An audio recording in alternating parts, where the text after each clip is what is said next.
ಎಲ್ಲರಿಗೂ ನಮಸ್ಕಾರ. ಗಣಿಕಾ ಕಿಚನ್ ವ್ಲಾಗ್ಗೆ ಸ್ವಾಗತ. ನನ್ನ ಚಾನಲ್ನನ್ನು ಸಬ್ಸ್ಕ್ರೈಬ್ ಮಾಡ್ಕೊಂಡಿಲ್ಲ ಅಂದರೆ ಸಬ್ಸ್ಕ್ರೈಬ್ ಮಾಡ್ಕೊಳ್ಳಿ. ನಾನಿವತ್ತೇನೆಂದರೆ ನುಗ್ಗೆಕಾಯಿ ಫ್ರೈ ಮಾಡೋದನ್ನು ತೋರಿಸ್ತಾ ಇದ್ದೀನಿ. ನುಗ್ಗೆಕಾಯಿ ಇಟ್ಕೊಂಡಿದ್ದೀನಿ, ಒಂದು ಬೌಲು ಬೆಳ್ಳುಳ್ಳಿ ಜಜ್ಜಿ ಇಟ್ಕೊಂಡಿದ್ದೀನಿ, ಒಂದು ಗೆಡ್ಡೆ ಅಷ್ಟು ತೊಗೊಂಡಿದ್ದೀನಿ, ಸ್ವಲ್ಪ ಕರಿಬೇವು ತೊಗೊಂಡಿದ್ದೀನಿ, ಒಂದು ಸ್ಪೂನಷ್ಟು ಮೆಣಸು ಕುಟ್ಟಿ ಪುಡಿ ಮಾಡಿ ಇಟ್ಕೊಂಡಿದ್ದೀನಿ, ಸ್ವಲ್ಪ ಒಗ್ಗರಣೆಗೆ ಎಣ್ಣೆ ತೊಗೊಂಡಿದ್ದೀನಿ. ಇಷ್ಟು ಸ್ವಲ್ಪ ಒಂದು ಬೌಲಷ್ಟು ಸಾಂಬಾರಲ್ಲಿರೋ ನುಗ್ಗೆಕಾಯಿ ತೊಗೊಂಡಿರೋದು ನಾನು.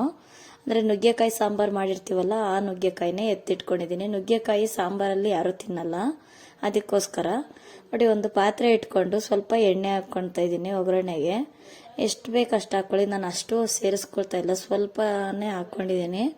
ಒಂದು ಬೌಲಷ್ಟಿದೆ, ಒಂದು ಸ್ವಲ್ಪ ಬೌಲಷ್ಟಿದೆ, ಒಂದು 1/4 kg ನುಗ್ಗೆಕಾಯಿ ಇದೆ, ಅಷ್ಟಕ್ಕೆ 250 ಗ್ರಾಮ್ ಇದೆ. ಅಷ್ಟಕ್ಕೂ ಇಷ್ಟು ಎಣ್ಣೆ ಬೇಕು. ಇನ್ನು ಸ್ವಲ್ಪ ಜಾಸ್ತಿ ಮಾಡ್ಕೊಳೋರು ಸ್ವಲ್ಪ ಇನ್ನೊಂದು ಸ್ವಲ್ಪ ಎಕ್ಸ್ಟ್ರಾ ಜಾಸ್ತಿ ಎಣ್ಣೆ ಹಾಕ್ಕೊಳ್ಳಿ. ಅಂದರೆ ಏನಂದರೆ ಇದು ನುಗ್ಗೆಕಾಯಿ ಸಾಂಬಾರಲ್ಲಿ ಯಾರೂ ಅಷ್ಟೊಂದು ಇಷ್ಟಪಟ್ಟು ತಿನ್ನಲ್ಲ, ಆ ಥರ. ಅದಕ್ಕೋಸ್ಕರ ಈ ಥರ ಮಾಡಿಕೊಂಡ್ರೆ, ಫ್ರೈ ಮಾಡಿಕೊಂಡ್ರೆ ಎಲ್ಲರೂ ಚೆನ್ನಾಗಿ ಇಷ್ಟಪಟ್ಟು ತಿಂತಾರೆ, ಬೇಗ ಖಾಲಿನೂ ಆಗುತ್ತೆ ನುಗ್ಗೆಕಾಯಿ. ನಮ್ಮ ಮನೆಯಲ್ಲಂತೂ ಸಾಂಬಾರಲ್ಲಿರೋ ನುಗ್ಗೆಕಾಯಿ ಅಂತೂ ಯಾರು ತಿನ್ನಲ್ಲ, ಹಂಗೆ ಉಳಿದಿರುತ್ತೆ. ಅದಕ್ಕೆ ಈ ಥರ ಫ್ರೈ ಮಾಡಿಬಿಡ್ತೀನಿ. ಬೆಳ್ಳುಳ್ಳಿ ಮತ್ತು ಕರಿಬೇವು ಹಾಕಿ ಈಗ ಫ್ರೈ ಮಾಡ್ಕೊತೀನಿ. ಚೆನ್ನಾಗಿ ಘಮ ಬಿಡೋವರೆಗೂ ಎಣ್ಣೆನಲ್ಲೇ ಅದು ಫ್ರೈ ಆಗಬೇಕು. ಬೆಳ್ಳುಳ್ಳಿ ಒಂದು ಸ್ವಲ್ಪ ಏನಂದರೆ ಜಾಸ್ತಿನೇ ಸೇರಿಸ್ಕೊಂಡಿದ್ದೀನಿ ನಾನು, ಇನ್ನೊಂದು ಸ್ವಲ್ಪ ಬೇಕಾದರೆ ಜಾಸ್ತಿ ಸೇರಿಸ್ಕೊಳ್ಳಿ.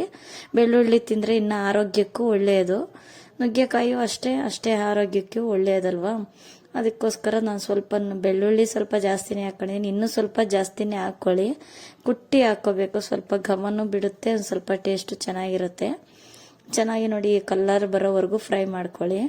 ಖಾರ ಬೇಕಾದರೆ ನಾನು ಖಾರ ಹಾಕೋದನ್ನೇನು ತೋರಿಸ್ತಾ ಇಲ್ಲ, ಖಾರ ಹಾಕೋದು ಇಲ್ಲ ನಾನು, ಯಾಕಂದರೆ ಇದು ಸಾಂಬಾರಲ್ಲಿರೋ ನುಗ್ಗೆಕಾಯಲ್ಲಿ ಮಾಡ್ತಾ ಇರೋದಲ್ವಾ.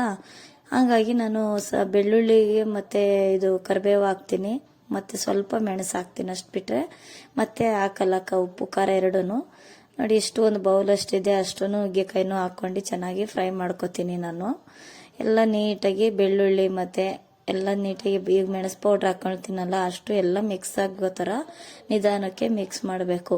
ಯಾಕಂದರೆ ಬೆಂದಿರೋ ನುಗ್ಗೆಕಾಯಿ ಜಾಸ್ತಿ ಚೆನ್ನಾಗಿ ಇದು ಮಾಡಿ ಮಿಕ್ಸ್ ಮಾಡೋಕ್ಕೋದ್ರೆ ಎಲ್ಲ ಕದ್ರೋಗ್ಬಿಡುತ್ತೆ.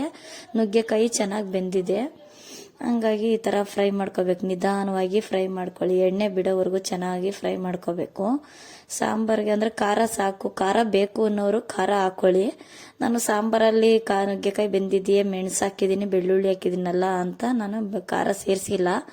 ಮಕ್ಳಿಗೂ ಖಾರ ಆಗುತ್ತೆ, ಯಾರೂ ಅಷ್ಟೊಂದು ಖಾರ ತಿನ್ನಲ್ಲ, ಹಂಗಾಗಿ ಖಾರ ಜಾಸ್ತಿ ತಿನ್ನೋರು ಸ್ವಲ್ಪ ಖಾರ ಸೇರಿಸ್ಕೊಳ್ಳಿ. ಉಪ್ಪು ಅಂದರೆ ಉಪ್ಪಿನಂಶನೂ ಕರೆಕ್ಟಾಗಿದೆ, ಏನು ಸಾಕು ಅನಿಸುತ್ತೆ, ಬೇಕಿದ್ರೆ ಉಪ್ಪು ಹಾಕ್ಕೊಳ್ಳಿ. ಇಷ್ಟು ನೀಟಾಗಿ ಎಣ್ಣೆ ಬಿಡೋವರೆಗೂ ನೋಡಿ ಈ ಥರ ಚೆನ್ನಾಗಿ ನಾನು ಫ್ರೈ ಮಾಡ್ಕೊಳ್ತಾ ಇದ್ದೀನಿ.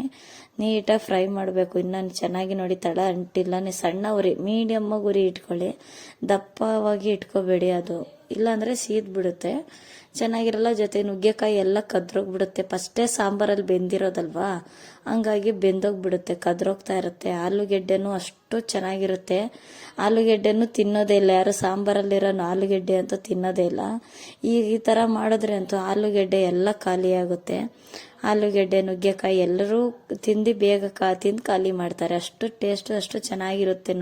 ನೋಡಿ ಎಷ್ಟು ಚೆನ್ನಾಗಿದೆ ನೋಡಿ, ಬೆಳ್ಳುಳ್ಳಿ ಎಲ್ಲ ಘಮ ಚೆನ್ನಾಗಿ ಬಿಟ್ಕೊಂಡಿರುತ್ತೆ, ಅಷ್ಟು ಟೇಸ್ಟ್ ಅಂತೂ ಅಷ್ಟು ಚೆನ್ನಾಗಿದೆ. ಎಲ್ಲರಿಗೂ ನಮಸ್ಕಾರ. ಮುಂದಿನ ವಿಡಿಯೋದಲ್ಲಿ ಸಿಗ್ತೀನಿ.